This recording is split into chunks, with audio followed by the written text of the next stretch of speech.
하나님의 말씀 보겠습니다. 하나님의 말씀은 사무엘하 17장 1절에서 14절에 있는 말씀입니다. 사무엘하 17장 1절에서 14절. 제가 가지고 있는 성경 구약 성경 491페이지입니다. 491페이지. 사무엘하 17장 1절에서 14절에 있는 말씀, 좀 긴 말씀이지만 제가 하나님의 말씀 봉독에 올리도록 하겠습니다. 17장 1절입니다. 아히도벨이 또 압살롬에게 이르되 이제 내가 사람 12,000명을 택하게 하소서. 오늘 밤에 내가 일어나서 다윗의 뒤를 추적하여 그가 고나에 힘이 빠졌을 때 기습하여 그를 무섭게 하면 그와 함께 있는 모든 백성이 도망하리니 내가 다윗 왕만 쳐 죽이고 모든 백성이 당신께 돌아오게 하리니 모든 사람이 돌아오기는 왕이 찾는 이 사람에게 달렸습니다. 그리하면 모든 백성이 평안하리이다 하니 압살롬과 이스라엘 장로들이 다 그 말을 옳게 여기더라. 압살롬이 이르되 아렉 사람 후세도 부르라. 우리가 이제 그의 말도 듣자 하니라. 후세가 압살롬에게 이르매 압살롬이 그에게 말하여 이르되 아히도벨이 이러이러하게 말하니 우리가 그 말대로 행하랴. 그렇지 아니하거든 너는 말하라 하니 후세가 압살롬에게 이르되 이번에는 아히도벨이 베푼 계략이 좋지 아니하니이다 하고 또 후세가 말하되 왕도 하시거니와 왕의 아버지와 그의 추종자들은 용사라. 그들은 들에 있는 곰이 새끼를 빼앗긴 것 같이 격분하였고 왕에 붙이는 전쟁에 익숙한 사람인즉 백성과 함께 자지 아니하고 지금 그가 어느 굴에나 어느 곳에 숨어 있으리니 혹 무리 중에 몇이 먼저 엎드려지면 그 소문을 듣는 자가 말하기를 압살롬을 따르는 자 가운데서 패함을 당하였다 할지라. 비록 그가 사자 같은 마음을 가진 용사의 아들일지라도 낙심하리니 이는 이스라엘의 무리가 왕의 아버지는 영웅이요 그의 추종자들도 용사인 줄 알미니이다. 나는 이렇게 계략을 세웠나이다. 온 이스라엘을 담부터 브엘세바까지 바닷가에 많은 모래같이 당신께 모으고 친히 전장에 나가시고 우리가 그 만날 만한 곳에 그를 기습하기를 이슬이 땅에 내림같이 우리가 그 이위에 덮여 그와 함께한 모든 사람을 하나도 남겨두지 아니할 것이요 또 만일 그가 어느 성에 들였으면 온 이스라엘이 밧줄을 가져다가 그 성읍강으로 끌어들여서 그곳에 작은 돌 하나도 보이지 아니하게 할 것이니이다 하며 압살롬이 온 이스라엘 사람들이 이르되 아렉 사람 후세의 계략은 아히도벨 계략보다 낫다 하니 이는 여호와께서 압살롬에게 화를 내리라 하사 아히도벨의 좋은 계략을 물리치라고 명령하였음이더라. 아멘.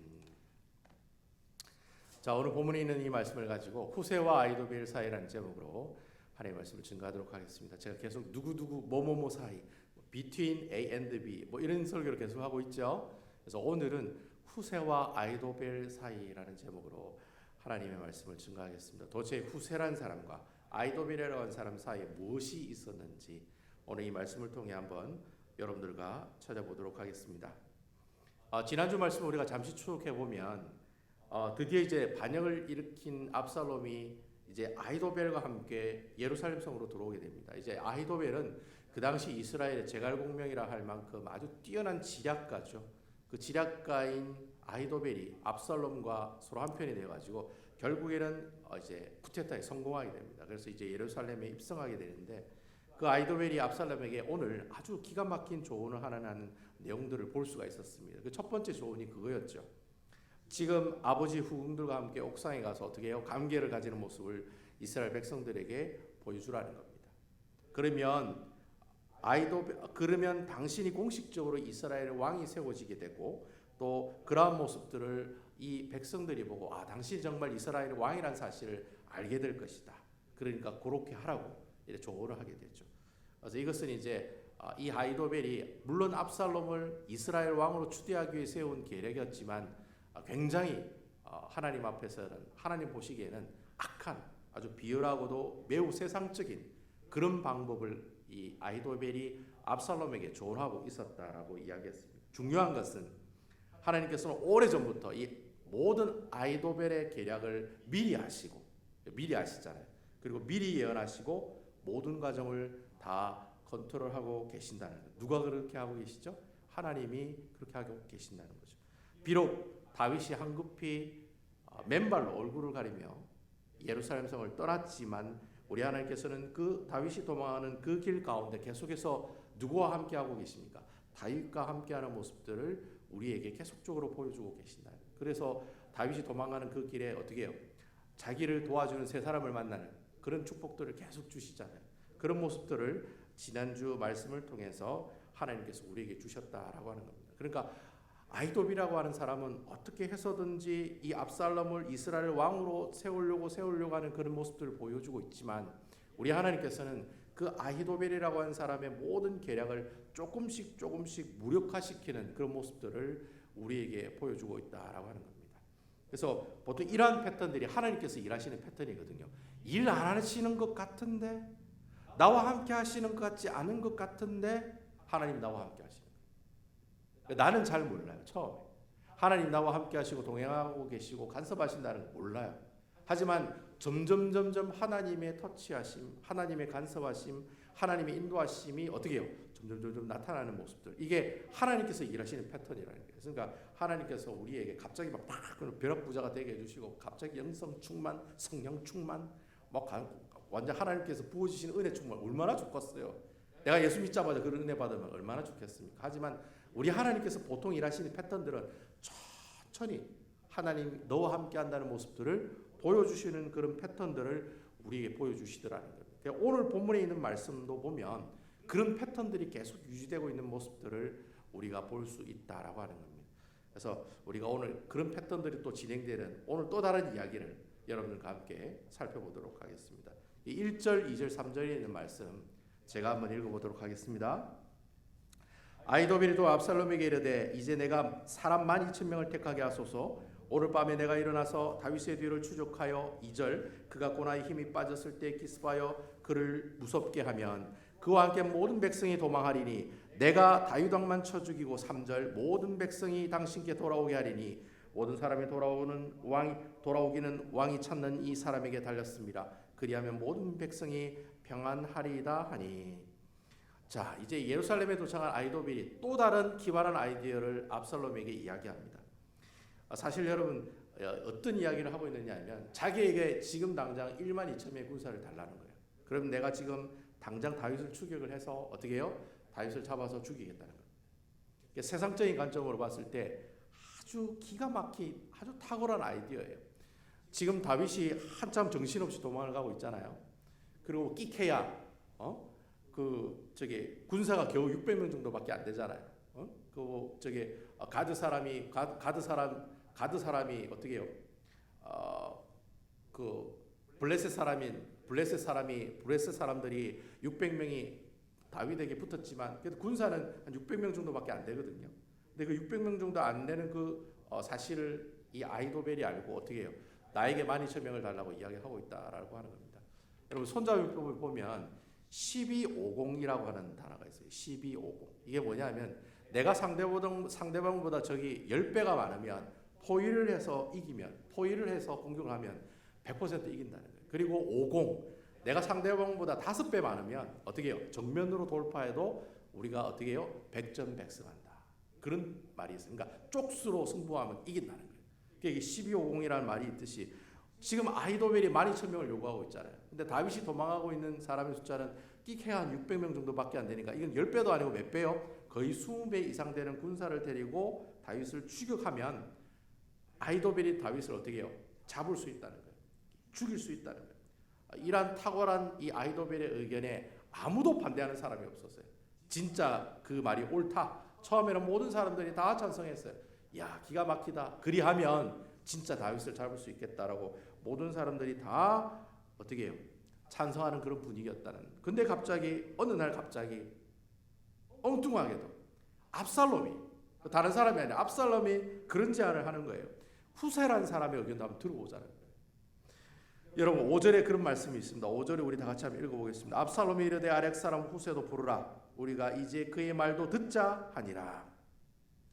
성경을 통해서 쭉 보면 이 압살롬의 스타일이 보입니다. 압살롬은 어떤 스타일이냐면 굉장히 영웅적이에요. 그러니까 앞에서 나서는 걸 되게 좋아해요. 그리고 두 번째는 그 이유는 자기가 잘생겨서 그렇겠죠. 이게 되니까 앞에 나서는 걸 되게 좋아하는 거예요. 그리고 아주 계획적이고 주도 면밀한 사람이에요. 그러니까 좀 즉흥적인 모습이 있긴 하지만 그래도 전체적으로 보면 굉장히 신중한 스타일이에요.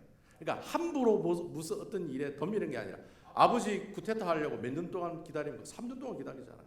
꾸준하게 바로 그냥 내가 한번 해보자 이게 아니라 꾸준히 내가 이제 이길 수 있겠다라고 하는 순간까지 갈 때까지 아주 신중하게 준비했다가 반란을 일으키거든요. 자기가 완벽하게 준비가 됐다 생각하면 그때 움직이는 스타일이 압살롬이 가지고 있는 스타일이라는 거예요. 강남 스타일이 아니라 압살롬 스타일이라는 거예요. 그러니까 압살롬 스타일은 그렇게 아주 신중하게 기다려서 일을 시작한다라고 하는 겁니다. 사실 압살롬이 그때 아이도벨의 말을 믿고 어떻게 해요? 다윗을 추격했으면 아마 100% 다윗을 죽일 수가 있었을 거예요. 근데 정말 뜬금없이 압살롬이 먼저 어떻게 해요? 브레이크를 거는 거예요. 후세라는 사람의 말도 한번 들어보자는 거예요. 여러분 이 후세라고 하는 사람은 많이 나오진 않지만 이 역대상 27장에 보면 후세를 다윗이 벗이라고 이야기하고 있거든요. 그만큼 가까이 두고 조언을 하기도 하고 친구이기도 하고 절친이에요. 절친. 후세가 절친이니까 또 후세가 아히도벨만큼은 뛰어난 지략가는 알지만 그와 아주 비스무리하게 한 단계 좀 낮더라도 아주 뛰어난 지략가 중에 한 사람이었어요. 후세라는 사람도. 그러니까 이 압살롬이 후세 얘기도 한번 들어보자는 거예요. 신중을 기하는 거예요. 그래서 하나님께서 이 성경이 나오고 있진 않지만 후세의 의견을 한번 들어보자라고 하는 이 압살롬의 기질을 건드린 그 누구가 보인다. 그 누구의 손길이 지금 조금씩 보이고 있다는 거예요. 그러니까 처음부터 후세를 한번 알아보자 그래 얘기한 것도 아니고 어떻게 해요?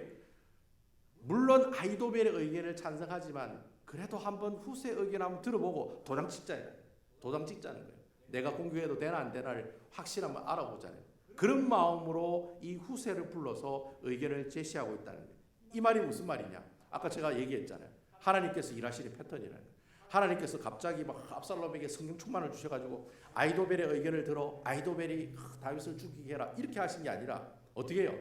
또 뭐 후세라는 사람이 갑자기 반역을 일으켜가지고 압살롬을 죽여가지고 그 반역을 어떻게 해요? 꺾어버리는 그런 일을 하시는 분이 아니라 우리 하나님 아주 천천히 어떻게 해요? 후세 의견도 한번 들어보자. 이걸 누구의 마음에 주시는 겁니까? 압살롬의 마음에 그 마음을 심어주시는 거예요. 그러니까 스멀스멀 뭐가 올라오는 겁니까? 하나님의 손길이 바로 이 압살롬과 후세와 아히도벨 사이에 하나님의 손길이 조금씩 보이는 모습들을 이 말씀을 통해서 우리에게 보여주고 있다라고 하는 겁니다. 그러니까 압살롬이 후세가 스파이라는 걸 몰라. 네. 근데 우리는 다 알잖아요. 우리는 계속 성경을 보고 있으니까 후세가 다윗과 절친이고 후세가 처음에 다윗을 따라가려고 했다가 다윗이 돌려보내잖아요. 네가 궁에 가가지고 스파이 노릇 좀 해달라고 부탁을 하잖아요. 그래서 지금 후세는 압살롬이 예루살렘에 도착하기 전에 먼저 와 있어가지고 웰컴 백 예루살렘이라면서 이 압살롬을 크게 환영하잖아요. 후세가 거짓으로. 그래서 결국에는 후세가 이제 압살롬 밑에 있는데, 근데 이 후세는 압살롬의 편이 아니라 다윗의 편이기 때문에 아히도벨과 반대 의견을 내는 것은 지극히 당연한 사실이라는 거예요. 바로 그 이야기가 7절부터 13절까지 쭉 얘기하고 있다는 거예요. 그러니까 후세가 아히도벨과 다른 의견을 있다는 이야기를 쭉 아주 길게 오늘 본문의 말씀을 통해 우리에게 이야기하고 있다라고 하는 겁니다. 후세가 주장하는 세 가지, 아히도벨의 의견이 이렇지 좀 아닌 것 같다라고 이야기는 세 가지 이유가 있다는 거예요. 첫 번째가 뭡니까? 다윗 왕을 절대로 세피하게 봐서는 아니되옵니다. 다윗은 이스라엘의 전쟁 영웅이라는 거예요. 다윗은 전쟁을 해서 한 번도 진 적이 없어요. 백전백승이에요. 그걸 누가 알아요? 이스라엘 백성들도 알고 압살롬 아버지가 다윗이니까 압살롬이 그 아들이 잘 알고 있다는 거예요. 우리 아버지는 싸우면 진짜 짱이다. 그러니까 어떻게 해요? 후세가 먼저 그렇게 얘기하는 거예요. 다윗이 백전백승입니다. 함부로 덤비면 어떻게 된다? 우리가 골로 갈 수가 있다는 거예요. 그러니까 절대로 바로 덤비면 안 된다. 그렇게 이야기를 하고 있다는 거죠. 그리고 두 번째는 지금 다윗을 따르는 사람들은 진짜 용사들이라는 거예요. 죽기 살기로 따라가는 사람들이 바로 다윗을 따라가는 사람들이었다는 거예요. 숫자가 적어도 목숨 걸고 다윗을 위해 싸우는 사람들이기 때문에 함부로 그 사람들하고 싸우는 것은 좀 그렇다는 거예요. 그래서 우리가 좀 시간을 가질 필요가 있다고 이야기하는 거죠. 그리고 마지막 세 번째는 지금 저 사람들의 상태가 오늘 성경에 보면 곰이 새끼를 빼앗긴 것 같이, 이런 곰이 새끼를 빼앗기면 이성을 잊어버리죠. 곰이 이성이 있는지 모르겠지만 하여튼 어떻게 확 돌아버리잖아요. 모든 걸 다 죽여버리거든요. 그래서 캐나다 여행할 때도 보면 곰이 새끼를 데리고 다니면 절대로 움직이지 말라고, 절대 가까이 가지도 말고 움직이지도 말고 보지도 말라고 하잖아요. 그만큼 예민하거든요. 새끼를 두고 있는데. 근데 그 곰이 새끼를 잃어버렸어. 그러니까 제정신이 아니겠죠. 이 곰이. 그와 마찬가지로 지금 이스라엘 진영에 있는 모든 사람의 상태가 그런 상태라는 거예요. 그러니까 오기만 해봐라. 덤벼봐. 왜 그 있잖아요. 황정민이 뭐 들고 막 들어와 이러잖아요. 엘리베이터에서 들어와 하는 것처럼 지금 어떻게 해요? 칼 들고 니 죽고 내 죽자. 지금 이런 분위기 때문에 우리가 함부로 덤비면 우리가 더 손해보는 일이 많다는 거예요. 그러니까 굳이 그렇게 할 필요는 없다는 거예요. 그래서 이제 후세의 결론은 그겁니다. 지금 다윗한테 추격하면 백전백패이기 때문에 우리가 다윗을 추격하더라도 어떻게 해요? 한 템포 늦춰서 추격을 하자는 거예요. 그러니까 다윗을 쫓아가지 말자는 말이 아니에요. 다윗을 쫓아가자는 거예요. 그 대신 한 템포 늦춰서 가면 좋겠다. 그렇게 이야기를 한다는 거죠. 자, 이렇게 얘기하면 아히도벨하고 의견이 완전히 반대니까 압살롬이 의심할 수가 있겠죠. 그렇잖아요. 사람이라는 게 이게 옛날에 아버지하고 있어가지고 반대로 이야기하는갑다 이래 생각할 수도 있겠죠. 근데 후세가 아주 지혜로운 것은 그럴듯한 해결책까지 압살롬에게 제시하고 있더라는 거예요. 그래서 그 얘기가 이제 11절, 12절 말씀에 쭉 이야기하고 있다는 겁니다. 제가 한번 읽어볼게요. 11절과 12절 말씀. 나는 이렇게 계획을 세웠나니 온 이스라엘을 단부터 브엘세바까지 바닷가에 많은 모래같이 당신께 모으고 친히 전쟁에 나가시고 12절 우리가 만나는 곳에서 그를 기습하기를 이슬이 땅에 내림같이 우리가 그 위에 덮여 그와 함께 있는 모든 사람을 하나도 남겨두지 아니할 것이요. 후세 해결책은 그래요. 일단 다윗을 이기려면 단부터 브엘세바, 단이 이제 북쪽에 있는 이스라엘 지역이 단이거든요. 브엘세바는 남쪽에 있는 지역이에요. 그러니까 단부터 브엘세바라는 표현이 나오면 이스라엘 전 지역 이렇게 여러분 이해하면 됩니다. 이스라엘 전 지역에 있는 전쟁에 나갈 수 있는 모든 사람들을 다 어떻게 해요? 다 모으잖아요. 얼마나 시간이 많이 들겠어요, 여러분. 저 북쪽부터 저 남쪽까지 사람들을 보내가지고 군사를 이렇게 모으려면 시간이 엄청 많이 들겠죠. 시간을 끌자는 그런 계획으로 이런 이야기를 했다는 거예요. 그리고 뭐라고 얘기하냐면 친히 압살롬 당신이 군사를 이끌고 다윗을 기습 공격하면 승리할 수 있다는 거예요. 그러니까 아까 제가 말씀드렸지만 다윗은 굉장히 어떤 영웅적 기질을 가지고 있다고 그랬잖아요. 얼굴이 되니까 앞에 나가는 걸 좋아한다는 거예요. 그러니까 아히도벨이 12,000명 군사를 끌고 나가는 것보다 이왕이면 압살롬 당신이 군사를 이끌고 나가면 뽀대도 나고 멋도 있고 또 이기면 어떻게 해요? 모든 사람들이 다 당신을 더 어떻게 해요? 존경하고 따를 것이라는 거예요. 그래서 그렇게 하는 건 좋겠다. 그러니까 승리는 따놓은 당상이다. 우리가 뭐 이렇게 먼저 가든 늦게 가든 승리는 따놓은 당상인데 이왕에 승리할 거 어떻게 해요? 당신이 나가서 완벽하게 승리했으면 좋겠다. 그런 식으로 또 얘기를 하는 거예요. 그러니까 여러분 이렇게 얼마나 좋은 얘기를 합니까? 이왕이면 당신이 직접 나가는 것이 짱입니다. 이렇게 이야기하는 거예요. 그러니까 이제 압살롬이 듣기에 그 이야기가 너무 좋거든요. 근데 그 결과가 14절에 보면 아주 놀라운 결과가 나오고 있다는데 14절은 같이 한번 읽어보겠습니다. 같이. 저만 읽으니까 목이 아프네요. 같이 14절 다 같이 한번 읽어보겠습니다. 시작. 압살롬과 온 이스라엘 사람들이 이르되 아렉 사람 후세의 계략은 아히도벨의 계략보다 낫다 하니 이는 여호와께서 압살롬에게 화를 내리라 하사 아히도벨의 좋은 계략을 물리치라고 명령하였습니다. 자, 아까 전까지 우리가 스물스물 어떻게 해요? 하나님이 다윗의 모습들을 다윗의 그 앞길을 간섭하신다는 모습이 점점 나타나는 것 같다라는 그런 사실을 우리가 하나님의 말씀을 통해서 살펴봤다는 거예요. 결국에는 압살롬이 후세의 계략을 따르기로 결정을 하거든요. 근데 중요한 것은 성경이 뭐라고 표현하고 있느냐면 그렇게 후세의 계략을 따르게 했던 그 일을 누가 하셨다라고 성경이 기록하고 있습니까? 지금까지 모든 일들이 사람이 계획하고 사람이 진행한 일들이 아니라 다 누가 계획하셨다는 거예요? 하나님이 계획하셨다는 거예요. 할렐루야. 그러니까 지금까지 아히도벨이 다 진행해 오는 것처럼 보여. 또 후세가 다 일을 진행해 오는 것처럼 보여요. 근데 실제로는 오늘 성경이 뭐라고 얘기하냐면 하나님께서 압살롬을 벌을 내리시기 위해서 그렇게 명령하셨다는 거예요. 그러니까 하나님이 계획하시고 하나님께서 그 일들을 직접 진행해 나가셨다라고 성경은 이야기하고 있다는 거예요.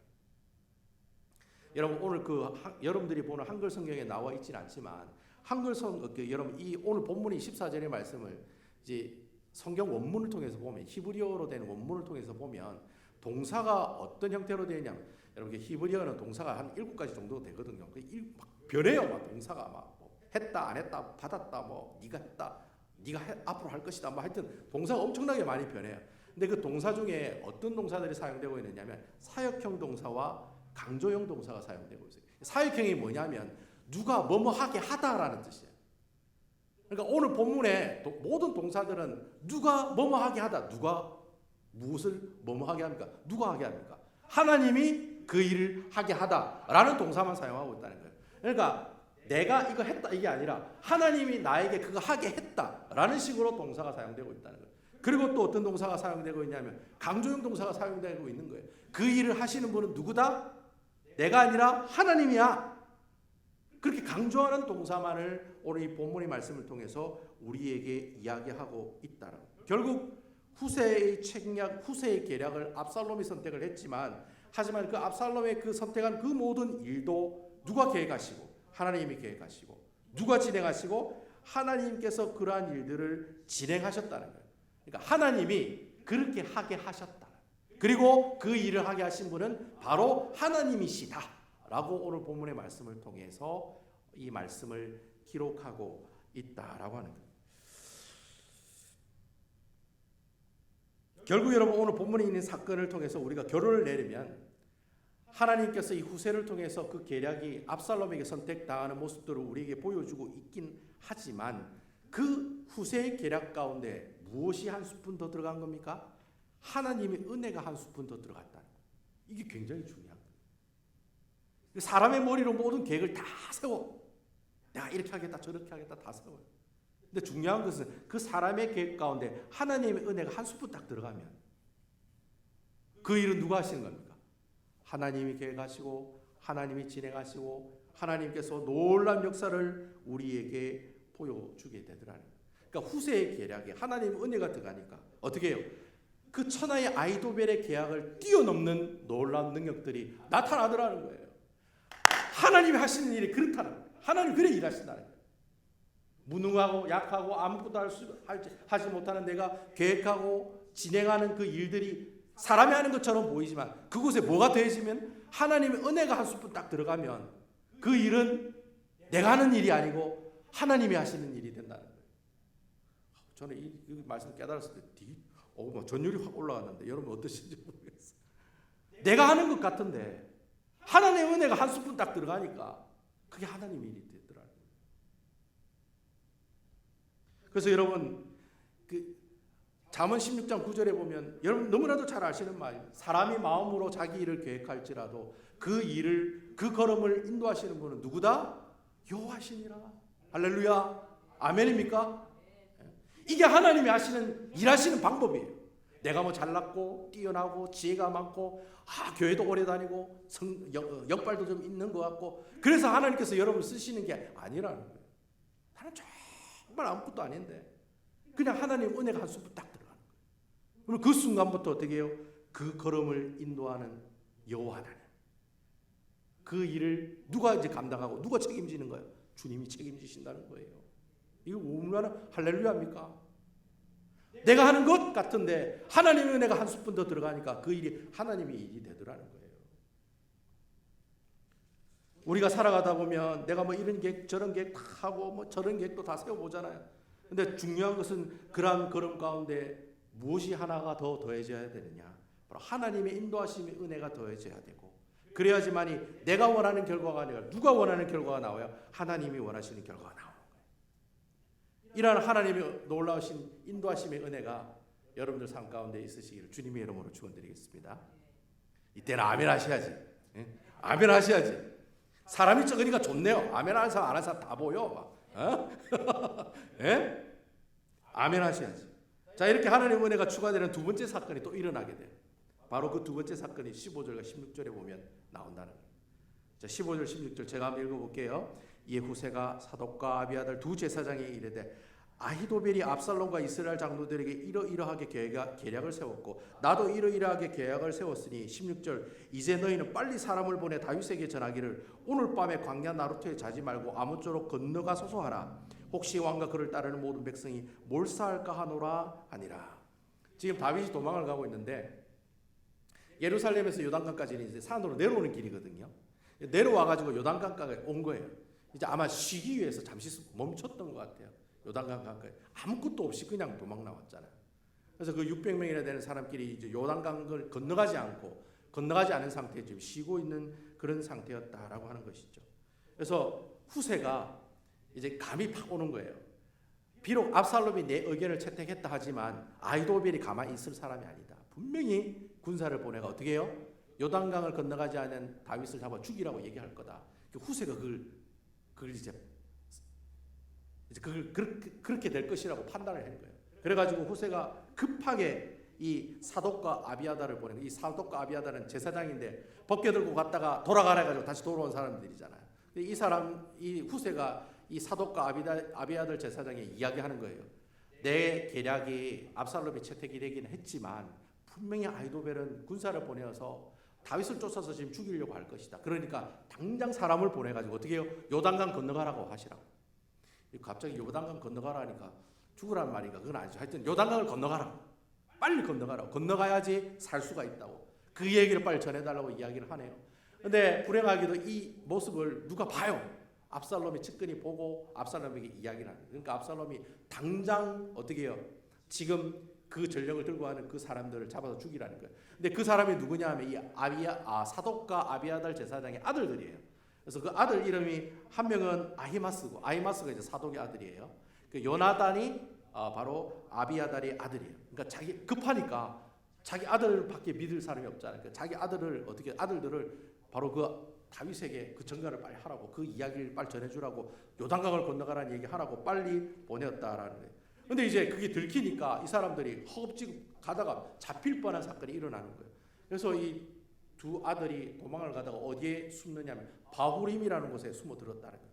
자, 여러분, 이 바후림이 또 나오네요. 저번 주 나오고 이번 주도 나오고. 이런 바후림이 어떤 곳입니까? 다윗이 예루살렘을 황급히 떠나서 이제 바후림이 이제 예루살렘에서 요단강 내려가는 그 중간쯤에 있는 동네거든요. 근데 그 동네에 이르렀는데 시므이가 어떻게 해요? 계속해서 돌 던지고 욕하고 막 저주하고 모래 뿌리고 막 이랬던 사람이 고향이 시므이잖아요. 그곳이 바후림이잖아요. 그리고 바후림은 누구 지파 사람들의 마을이랬습니까? 베냐민 지파 사람들. 다윗을 유다 지파라고 엄청 싫어하는 베냐민 지파 사람들이 모여 사는 곳이 바로 바후림이라는 곳이었다. 근데 하필 그 바후림이라는 곳에 어떻게 해요? 이 두 사람이 황급히 도망을 가서 한 여인의 집에 우물 안에 숨게 되었다는 거예요. 자, 어떻게 해요? 이제 잡히면 죽는 거죠. 거기 있는 사람들은 다 어떻게 해요? 압살롬을 좋아하고 다윗을 싫어하는 사람들만 모여 사니까 그 두 사람이 그렇게 우물에 숨어 있으니까 이제 발견하는 건데 시간 문제라는 거예요. 그런데 그 우물 안에 있는 그 두 사람을 바로 그 집의 한 여인이 도와주게 되더라는 거예요. 그러면서 이 두 사람이 극적으로 목숨을 건지게 돼요. 그리고 이 두 사람이 급하게 어떻게 해요? 다시 다윗에게로 달려가서 그 소식을 전하면서 다윗의 일행들이 새벽이 오기 전에 요단강을 모두 다 무사히 건너는 그런 일들이 일어났다는 거예요. 이 사건이 일어난 이 모든 정황들을 나중에 아히도벨이 다 들어요. 그리고 아히도벨이 어떻게 합니까? 야, 이제 끝났다. 내 모든 계획은 다 끝났다. 압살롬의 반역은 실패다. 다윗이 도망을 갔으니까 언젠가 다윗이 다시 돌아올 것이고 그럼 우리는 끝났다. 그래서 어떻게 해요? 아히도벨이 조용히 자기 고향으로 와서 스스로 목숨을 끊고 죽는 사건이 일어나게 되더라는 거예요. 여러분, 만약이지만 우리가 만약이란 말은 if란 말을 쓰기가 좀 그렇지만 만약에 이 사독과 아비아달의 아들인 이 아히마스와 요나단이 압살롬의 군사들에게 잡혔으면 그때 바후림에 있는 그 여인이 꼬질러가지고 여기 있는데요, 잡아가세요. 만약 그래가지고 그 두 사람이 들켜가지고 죽었다면 어떻게 됐을까요? 다윗은 분명히 죽임을 당할 수밖에 없었을 거예요. 근데 여러분, 그 다윗을 향해 가고 있는 그 아히마스와 그 요나단에게 무엇이 임하고 있습니까? 하나님의 은혜가 임하고 있다는 거예요. 그러니까 아히마스와 요나단이 다윗을 살리기 위해서 달려가는 그 길에 무엇이 한 스푼 더 들어간 겁니까? 하나님의 은혜가 한 스푼 들어가는 거예요. 그러니까 하나님의 은혜가 한 스푼 들어가면 들어가니까 어떻게 해요? 죽을 사람들이 살아나서 다윗에게 달려가서 황급히 요단강을 건너가라고 이야기를 해서 결국에는 그 다윗의 일행들이 다 목숨을 건지는 놀라운 역사들이 일어났다라고 하는 거예요. 그러니까 여러분, 아히마스와 요나단이 그냥 아무 생각 없이, 그렇잖아요. 사람이 하는 일이잖아요. 두 사람은 그냥 이 놀라운 소식을 다윗에게 전하기 위해서 그 요단강 근처에 있는 다윗에게로 쫓아가는 그 발걸음이었지만은 그 발걸음에 하나님의 간섭하심과 하나님의 인도하심의 은혜가 임했을 때 바로 상식을 초월하는 그런 일들이 어떻게 해요? 오늘 본문의 말씀을 통해서 우리에게 보여주고 있다. 이게 바로 다윗이 도망하면서 얻은 하나님의 은혜가 난 두 번째 이야기예요. 그럼 세 번째 이야기는 어디에 나와 있느냐? 세 번째 가는 이야기가 이제 27절, 28절, 29절에 보면 나오고 있습니다. 제가 27절 읽고 여러분들 28절 읽고 29절을 같이 한번 읽도록 하겠습니다. 27절 제가 읽을게요. 다윗이 마하나임에 이르렀을 때 암몬 족속에게 속한 랍바 사람 나하스의 아들 소비와 로데발 사람 암미알의 아들 마길과 로글림 길라 사람 바르실레가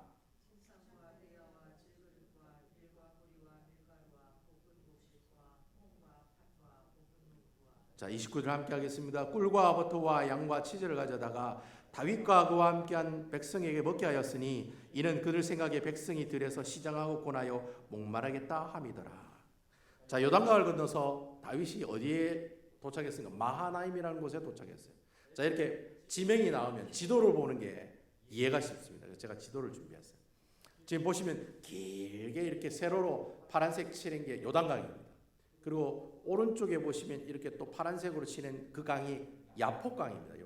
야폭강 잘 아시죠? 야곱이 천사와 씨름했던 그 강, 야폭강. 바로 그 야폭강 그 근처에 보면 마하나임이라고 하는 곳이 있습니다. 여러분 이 마하나임이라는 곳, 이 이름이 어떻게 지어졌냐면 야곱이 막 도망을 가다가 이제 이 야폭강을 건너면 본격적으로 이스라엘 땅이거든요. 그래서 야폭강을 건너기 전에 이 야곱이 하나님의 군대를 발견하게 돼요. 돛대로 된 하나님의 군대. 근데 돛대로 된 하나님의 군대를 만났다는 말이 무슨 말이에요? 아, 저들이 우리를 어떻게 하고 있다? 보호하고 인도하고 함께 하신다는 뜻이에요. 그러니까 하나님이 나와 함께 하시고 동행하시고 인도하신다는 그 뜻이 마하나임이라고 하는 뜻이에요. 그래서 역사적으로 볼 때 이 마하나임이라는 곳은 늘 하나님의 인도하심이 함께하고 하나님의 간섭하심이 함께하신 곳이라고 하는 뜻이 바로 마하나임이라고 하는 뜻을 가지고 돼요. 마하나임이 저게 이렇게 세로 가로로 된데 노란색으로 동그랗게 쳐는 데 있죠. 길랏 라본 밑에 보니까 그 또 노란색으로 동그랗게 친 쪽에 바로 마하나임이라는 곳이고 저 왼쪽에 여러분들 맨 밑에 보면 파란색으로 동그랗게 친 데가 예루살렘이에요. 예루살렘 밑으로 내려오면 바후림이 있고 바후림에서 내려가면 요단강가가 나오는 겁니다. 그래서 그걸 넘어가지고 북쪽으로 쭉 이렇게 올라간 거예요. 올라가서 야폭강가를 만났는데 그 야폭강 근처에 마하나임이라고 하는 동네가 있었다라고 하는 것이죠. 다윗이 요단 동편에 도착했을 때는 아무것도 가진 것이 없죠. 물도 없고 음식도 없고. 근데 여러분 이 마하나임에 도착했을 때 주위에 많은 사람, 그 주위에 있는 사람들 거의 대부분이 이방인들이 많았어요. 이방인들과 유대인은 이제 바르실레 한 사람인데 그 이방인들과 그 유대인인 바르실레라고 하는 사람이 어떻게 해요? 이 다윗의 일행들을 극진하게 서포트해 줍니다. 도와주고 먹여주고 재워주고 모든 물품들을 다 나눠주고 그런 일들을 많이 하게 돼요. 특별히 오늘 본문에 보면 바르실레라고 하는 사람이 나오는데 이 바르실레라고 하는 사람은 요단 동편에 사는 부자라고 성경은 이야기하고 있습니다. 그러니까 요단 동편 쪽에 지역 유지였다라는 거죠. 근데 그 지역 유지가 되는 바르실레가 특별하게 이 다윗의 일행들을 어떻게 해요? 섬기고 서포트하는 모습들을 보여줬다는 거예요. 그래서 나중에 이 다윗이 이 자기 아들의 모든 반란을 다 수습하고 예루살렘으로 다시 돌아갈 때 바르실레에게 그렇게 얘기하면 야 나랑 같이 가자. 나랑 같이 가자는 말이 무슨 말입니까? 내가 네한테 한 자리 주고 나와 같이 하자는 말이잖아요. 그런데 바르실레가 정중히 거절하면 괜찮다. 멀리서 당신을 돕겠다고. 그러니까 아주 정중히 아주 겸손한 모습으로 어떻게 해요? 그 다윗의 요구를 이렇게 거절했던 바로 그 사람이 바로 이 바르실레라는 사람이에요. 나중에 다윗이 죽을 때 솔로몬에게 유언할 때 뭐라고 유언을 하냐면 요단 동편에 가면 바르실레라고 하는 사람이 있는데 좀 잘 좀 챙겨라. 좀 잘 좀 챙겨둬. 왜냐하면 내가 진짜 어렵고 힘들 때 도와줬던 정말 벗과 같은 친구다. 그러니까 네가 좀 잘 좀 도와줘 하면서 죽을 정도로 이 다윗이 바르실레라는 사람을 어떻게 해요? 너무나도 신뢰하고 너무나도 좋아했다라고 하는 것이죠. 결국 다윗의 일행들이 마하나임에서 이렇게 많은 사람들에게 서포트를 받았기 때문에 나중에 압살롬이 이 야폭강 강가로 어떻게 해요? 이제 다윗을 잡으러 옵니다. 그래서 드디어 전쟁이 붙게 되죠. 근데 그 전쟁할 수 있도록 힘을 비축하고 또 충분한 휴식을 취하게 해준 사람들이 바로 요단 동편에 있는 이방인들과 또 유대인인 바리실레라고 하는 사람이었다라고 하는 거예요. 바로 다윗의 도망길에 하나님의 은혜가 한 스푼 추가되니까 뭐예요?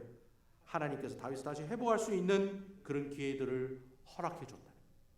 할렐루야. 그러니까 다윗이 막 도망가고 아무것도 없고 정말 힘들지만 그게 하나님의 은혜 스푼이 딱 한 숟갈 더 들어가니까 주위에 있는 사람들이 갑자기 다윗을 돕더라는 거예요. 이게 바로 오늘 본문에 나오는 세 번째 하나님의 은혜가 다윗에게 임하는 사건이라고 합니다. 사랑하는 성도 여러분, 후세와 아이도빌 사이에 무엇이 임했습니까? 다윗에게 온갖 고난과 온갖 수모와 온갖 어려움이 임했어요. 그렇잖아요, 여러분.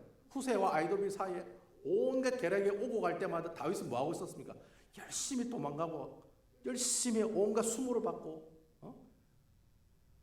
그 부하들 앞에서 말이죠, 막 이렇게 시므이가 돌을 던지고 욕하고 그걸 그냥 그대로 받으면서 도망가는 그런 수모를 당하는 그런 아픔이 있었지만은 그 후세와 아이도빌 사이에 하나님의 은혜가 임했어요. 할렐루야. 하나님의 은혜가 임했다는 거예요.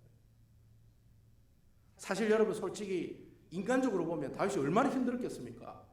사랑하는 아들에게 배신당해, 그 충신인 아이도벨이 배신당해, 그리고 알지도 못하는 사람에게 온갖 수모를 당하고 돌던짐을 당하고 욕을 얻어먹고, 그리고 자기가 알지 못하는 요단 동편으로 어떻게 해요? 쫓겨서 가는 그런 어려운 상황 가운데서도 다윗이 꿋꿋하게 하나님 앞에 버틸 수 있었던 힘이 무엇이었느냐? 순간순간마다 하나님께서 다윗에게 던져주었던 한 스푼의 그 하나님의 은혜, 그것 때문에 다윗이 꿋꿋하게 자신의 어려운 모습들을 이겨낼 수가 있었다.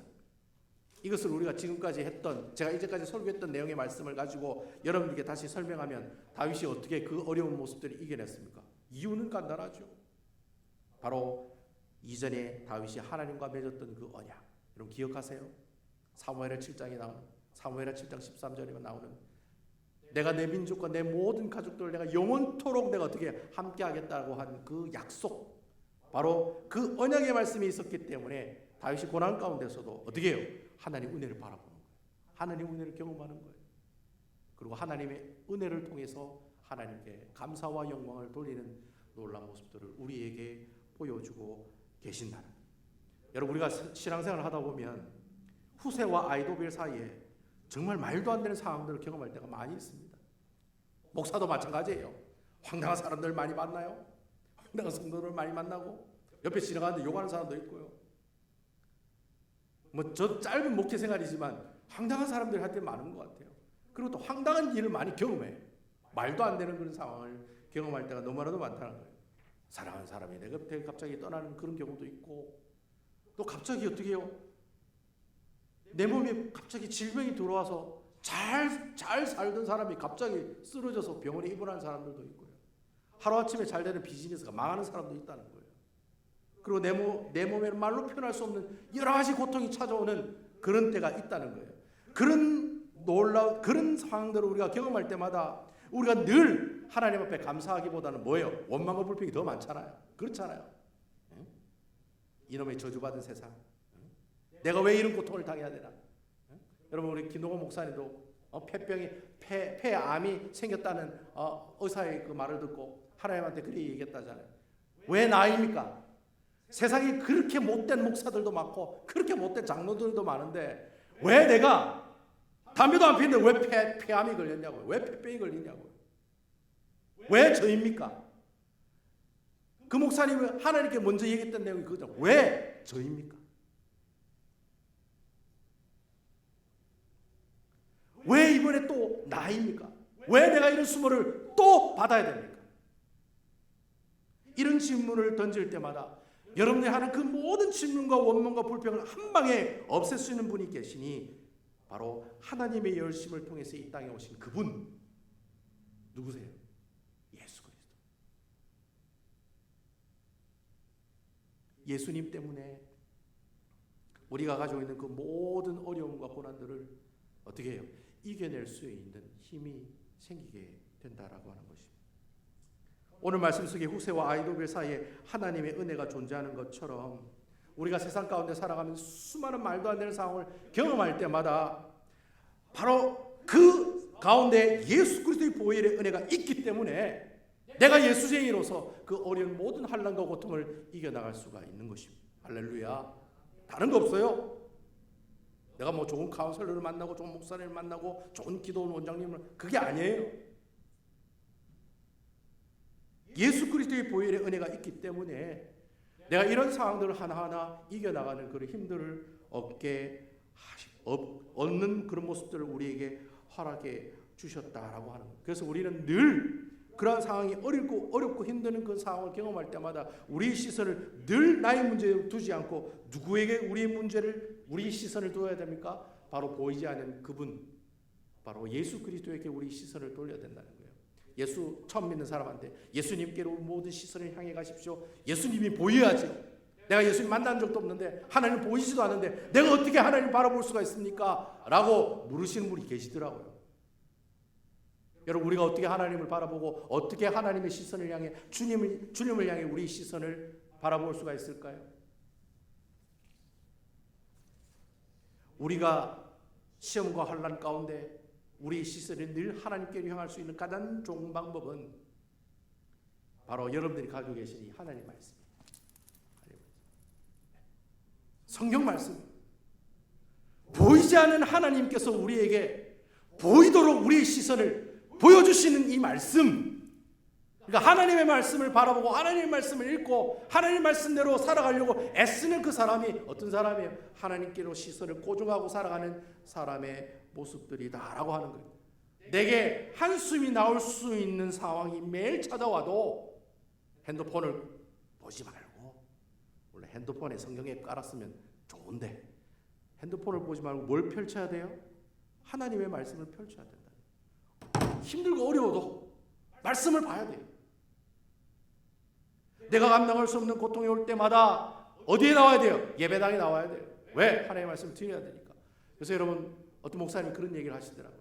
내가 제일 교회 나가기 싫을 때 그때가 은혜 받을 만한 때다. 어떤 목사님이 얘기했습니까?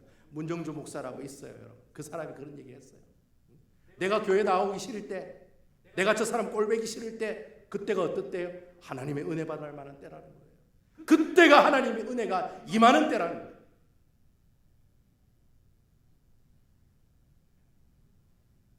너무나도 하기 싫어서, 너무나도 말씀에 듣기 싫어서, 너무나도 예배가 드리기 싫어도 내가 어떻게 해서든지 하나님 말씀에 가까이 하겠다라고 애쓰고 노력하는 그 사람, 바로 그 사람이 어떻게 해요? 하나님의 은혜의 한 스푼이 임하는 순간이라는 거예요. 할렐루야. 그러니까 여러분, 내가 교회 나오기 싫어, 내가 말씀 듣기 싫어, 이런 마음이 있을 때마다 감사하세요. 할렐루야. 은혜 받을 만한 때구나. 내가 하나님께서 은혜를 주시고 하나님 은혜를 한 스푼 부어주시려고 지금 딱 이렇게 준비하고 계시는구나. 그래 생각하면 된다는 거예요. 여러분, 시편이 150편이잖아요. 그 시편 150편이 바로 이 말씀이야 라고 적어놓은 글이 시편 1편 말씀이에요. 시편 1편만 보면 시편 150편 볼 필요가 없어요.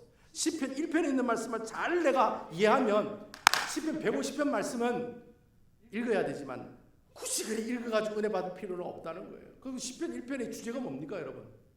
복 있는 사람은 하나님의 말씀을 주야로 묵상하는 사람. 할렐루야. 예? 내가 예수쟁이로서 내가 복 있는 사람이다. 내가 너의 은혜와 함께하겠다. 내가 너와 동행하겠다. 내가 너의 은혜를 네 인생 책임지겠다 라고 말씀하시는 그 놀라운 은혜가 어디서 나오느냐? 하나님의 말씀 가운데 나온다는 거예요. 그래서 시편 기자는 결론을 내리기를, 야, 복 있는 사람이 어떤 사람인 줄 알아? 100만 불짜리 집을 가지고 있고 벤츠를 굴려다니고 내가 몇만 불씩 내가 돈을 벌어가지고 매일 해외여행 다니고 내가 그렇게 아주 돈 펑펑 쓰면서 그렇게 편안하게 사는 게 그게 복받은 사람이 아니야. 하나님께 복받은 사람은 하나님의 말씀, 그 말씀을 주여라 묵상하는 사람이 복 있는 사람이야. 결론은 복임금이라. 150편 시편 이야기하고 난 결론이 그거예요. 복 있는 사람이 하나님 말씀대로 살아가려고 애쓰고 그 말씀이 너무 좋아 그 말씀을 읽고 그 말씀대로 살아가는 사람이 복 있는 사람. 그렇게 이야기하고 있다는 거예요. 다윗이 하나님이 힘들 때마다 하나님의 은혜를 한 스푼 추가했던 것처럼 하나님 말씀을 가까이일 때마다 우리가 하나님의 은혜 한 스푼을 어떻게 공급받게 된다는 거예요. 할렐루야. 다윗이 하나님의 은혜의 한 스푼을 받는 그 비결이 바로 하나님의 말씀을 우리가 가까이 하는, 하나님의 말씀대로 살아가려고 애쓰는 모습들이다라고 하는 거예요.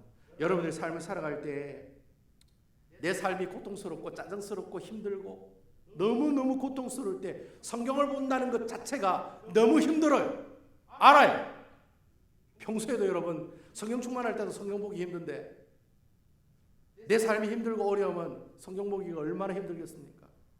하지만 내 입에 한숨이 나올 때마다 우리는 성경을 펴야 하는 것이고, 그래야 내가 하나님 그 말씀 속에 있는 은혜를 발견하게 되고, 하나님의 은혜를 발견할 때 우리는 그제서야 하나님을 바라보는 시선을 가지게 된다는 거예요. 그래서 여러분 예수 그리스도의 은혜가 중요한 거예요. 그래서 십자가의 은혜가 중요한 거예요. 그게 있기 때문에 우리가 어떻게 해요? 그 십자가의 은혜를 통해서 하나님의 은혜를 공급받는다는 거예요.